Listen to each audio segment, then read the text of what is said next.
in here with my head held high and a heart full of gratitude.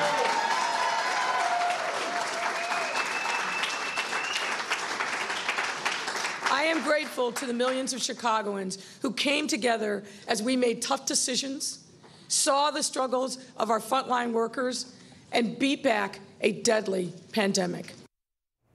You didn't even make the runoff. The people of Chicago, they have spoken. They want Lori Lightfoot so far away from government. It is unbelievable. Keep in mind, she is the first Chicago mayor in 40 years to lose a re-election. Well, for more on this, let's welcome an alderman of the 15th Ward in Chicago, Alderman Raymond Lopez. Sir, appreciate being here. Good morning. Thank you. So I got to get your reaction to this. I mean, do you think it was due? Is anybody upset about it? I think the only people that are upset about the decision by 83% of Chicago voters to send Lori Lightfoot packing is Lori Lightfoot. I'm not even sure her family's upset because they didn't seem too fazed by it on election night.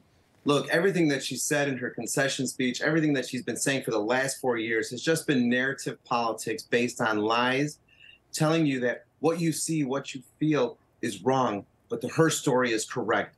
And Chicago voters have had enough. They were tired of the crime. They were tired of failing schools. They were tired of the rioting and looting that went on unchecked, of all of the excessive pandemic emergency powers she granted herself.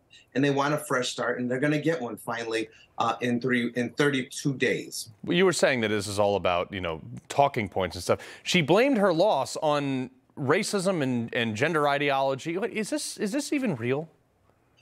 That is not why she lost. And she continues to gaslight even now because she fails to take responsibility for her own actions. Look, she had 6 African Americans running against her. Is she calling them racist? She had another woman in there. Is she calling her sexist? They ran, as did everyone, because Lori Lightfoot had failed the city of Chicago, and everyone wanted to step up to try and right this ship. Mayor Lightfoot could have exited with some grace and some dignity and just taken her loss like any other elected official would have, but she's still trying to cast blame. She's trying to set the stage up for a continuation of the failed racial politics that have hurt the city in the past. And we've seen at least one candidate, Brandon Johnson, try to pick up that mantle and run with it, trying to make this a racial issue as opposed to talking about the real issues, which is the violence that goes unchecked in our streets because we fail to support law enforcement and the rule of law. Right. Well, and anytime she was confronted, this was my general problem with her as well, is anytime she was confronted on a bad policy, she had some choice words. And this is according to a new lawsuit. She exploded with these, blocking a deal with city officials they were trying to make regarding the display of a Christopher Columbus statue. Okay. This is another one of those talking point things that she governed on. Now, one of those heading into the one runoff, there is, Paul Vallas backed by the police union, Brandon Johnson backed by the teachers union. Now, the runoff was set for April 4th.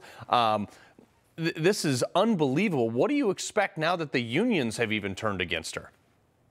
Well, I think you're going to see more and more unions try to decide whether or not they want idealism over pragmatism. And we've seen where you have candidates who are trying to solve problems and find solutions, and others who are trying to make new problems so that they can spend more money on new issues. And I think that what voters have to remember is that this used to be the city that worked. Your viewers have to know that we used to be the envy of the Midwest and indeed the country as the most American of American cities. And we've strayed from that because we've allowed politics to interrupt things. And we need to get back to the center. We need to show America how we can move the pendulum back to the middle again and not be a nation of extremes by being a big city of extremes. And we have that chance to do that soon. And I think that's what the voters want as well. So, Raymond, let me ask you, though. Chicago is one of the deadliest cities in America with some of the strictest gun laws in America. Yet it is a horrific place. You can't walk down the street without being, in some sort of danger. Do you think that even the Democratic counterparts in this, because it's a heavily Democratic city, so we can assume there's going to be a Democrat win. Do you think that at some point the people are going to be like, hey, let's vote for somebody who might allow concealed carry. Let's not going to demonize the police. It's not going to be running on the political talking points that you talked about. I think we are very much at that point especially following the murder of a Chicago police officer just 2 days ago by a young gangbanger. And we've seen those who are left of left trying to blame guns while refusing to say the one word that matters most, gangs. You know, we continue to ignore that gangs and narcotics are driving the violence in our city. We're trying to find blame everywhere else except where it belongs. And I think many people are fed up with that. They want a city that focuses on common sense, knowing that we know what's going on in our city and that you have to address the exact and correct problem, which is the unchecked gang violence in our city. There's no reason we should be the murder capital of the United States 11 years in a row. 100%. 100%. Well, Chicago Alderman Raymond Lopez, we appreciate being here. Thank you.